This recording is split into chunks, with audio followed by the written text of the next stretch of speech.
इस समय बड़ी खबर मांधाता से आ रही है। मध्य प्रदेश में के जिन 28 विधानसभा क्षेत्रों में उपचुनाव हुए थे उसमें से पहला नतीजा मांधाता से आ रहा है। यहां पर भारतीय जनता पार्टी के नारायण पटेल जो हैं वो लगभग 22,000 वोट से चुनाव जीत गए हैं। अधिकृत घोषणा अभी बाकी है। हमारे साथ मौजूद है हमारे खंडवा संवाददाता जावेद खान। जावेद जी, मांधाता से बड़ी खबर आ रही है, यहां पर नारायण पटेल ने बड़ी जीत हासिल की है।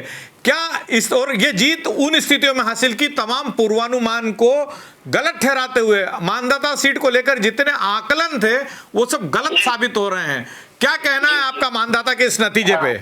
जी, मैं बताना चाहूंगा कि यहाँ लगातार मुख्यमंत्री शिवराज सिंह चौहान ने लगातार 4-4 बार सभाएं की, अलग अलग चारों दिशा में जो मांधाता सीट के 4 दिशाएं थी, चारों तरफ उन्होंने अपनी सभाएं की और कुल मिलाकर जनता ने अपना जो निर्णय दिया है ये कुछ बड़े दिख रहे थे। कुछ समय पहले तो ये अनुमान लगाया जा रहा था कि यहाँ से कांग्रेस से उत्तम पाल सिंह सीट निकाल सकते हैं, लेकिन कहीं ना कहीं आज जो नतीजे आए हैं 22,000 मतों से अभी जीते हैं नारायण पटेल और अभी अधिक घोषणा होना बाकी है।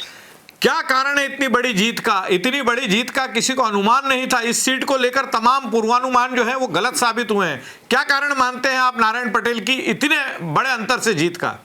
मैं बताना चाहूंगा कि पूरा जो बीजेपी के जो नेता है जैसे कृषि मंत्री जो पटेल है वो और खंडवा सांसद नंद कुमार सिंह चौहान, खंडवा जिले के पंधाना विधानसभा के विधायक राम गांगोरे, ये लगातार करीबन 2 महीने तक डटे रहे मांधाता क्षेत्र में, लगातार कार्यकर्ताओं से मिलना, जनता के बीच में जाना और कहीं ना कहीं जो मजबूती से जो कार्यकर्ता यहाँ पर जो काम कर रहे थे, कहीं यही कारण रहा है कि आज भाजपा यहाँ पर जीत हासिल की है।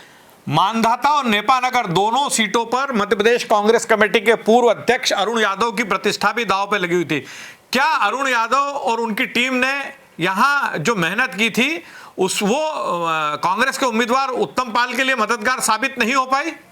जी, बताना चाहूंगा कि अरुण यादव जो पूर्व अध्यक्ष थे, ये दोनों ही क्षेत्र में जो पुराने जो यहाँ के विधायक थे, जो मांधाता से नारायण पटेल है, वो अरुण यादव खास माने जाते रहे, लेकिन बाद में उन्होंने इस्तीफा देकर भाजपा ज्वाइन कर ली। अरुण यादव भी यहाँ उत्तम पाल के लिए समय समय पर 2-3 बार यहाँ पर आए और जनता के बीच में पहुंचे, लेकिन कहीं ना कहीं ये दिखाई दे रहा है कि अरुण यादव का भी कोई असर दिखा नहीं यहाँ पर मांधाता में।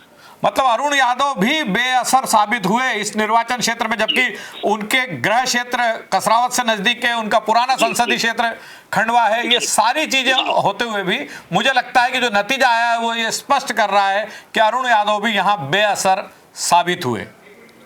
जी, बिल्कुल यहाँ पर यही दिखाई दे रहा है कि अरुण यादव का भी यहाँ पर कोई असर नहीं दिखा, जबकि नंद कुमार सिंह चौहान ने जिस तरीके से लोगों के बीच में गए और कार्यकर्ताओं से चर्चा की, लोगों के बीच में हर समय पहुंचे, लंबे समय तक वो डटे रहे मांधाता में, तो कहीं ना कहीं ये कोई जीत मानी जा रही है। उत्तम पाल सिंह जो कांग्रेस के टिकट पर चुनाव लड़े थे, उनके पिता राजनारायण सिंह का इस क्षेत्र में अच्छा प्रभाव माना जाता है। वो यहाँ से 2 बार विधायक भी रहे हैं और इस बार भी वो दावेदार थे, लेकिन पार्टी ने उनकी बजाय उत्तम पाल को टिकट देने का फैसला किया था। क्या उत्तम पाल को टिकट देने का निर्णय, आपको ऐसा लगता है कि राजनारायण की बजाय उत्तम पाल को टिकट देने का निर्णय कांग्रेस का गलत साबित हुआ? जी, दोनों ही बाप बेटा दोनों ही जो है मैदान में थे, लेकिन कहीं ना कहीं युवा चेहरा और लंबे समय से ये यूथ कांग्रेस के लिए काम करता है।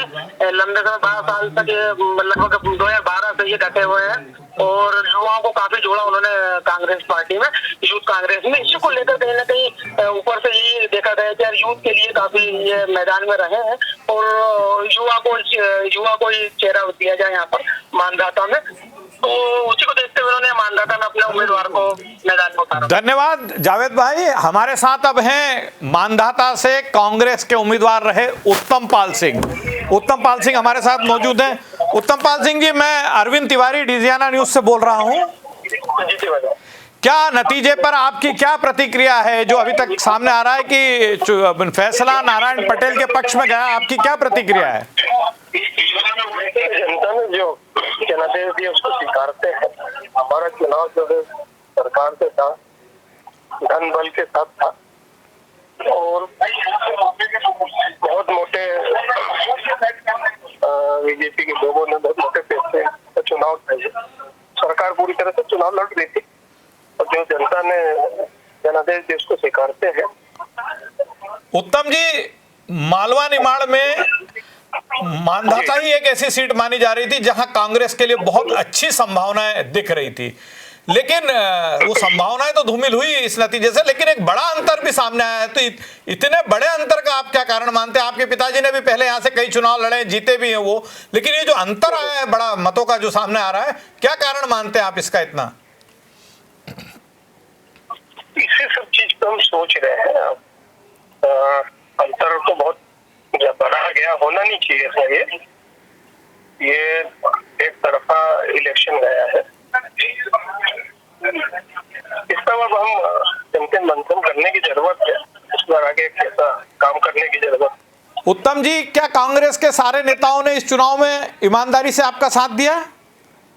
सबने अपना काम किया है, और अगर तो काम नहीं करते तो दम बल और सत्ता का चुनाव था। ये थे हमारे साथ मानदाता से कांग्रेस के उम्मीदवार उत्तम पाल सिंह, जिनका कहना है कि ये धनबल और सत्ता का चुनाव था और हम सत्ता से पराजित हुए। हमें कांग्रेस के सभी नेताओं ने ईमानदारी से हमारा साथ दिया। डीजीएनए न्यूज़ से चर्चा के लिए आपको बहुत बहुत धन्यवाद उत्तम जी।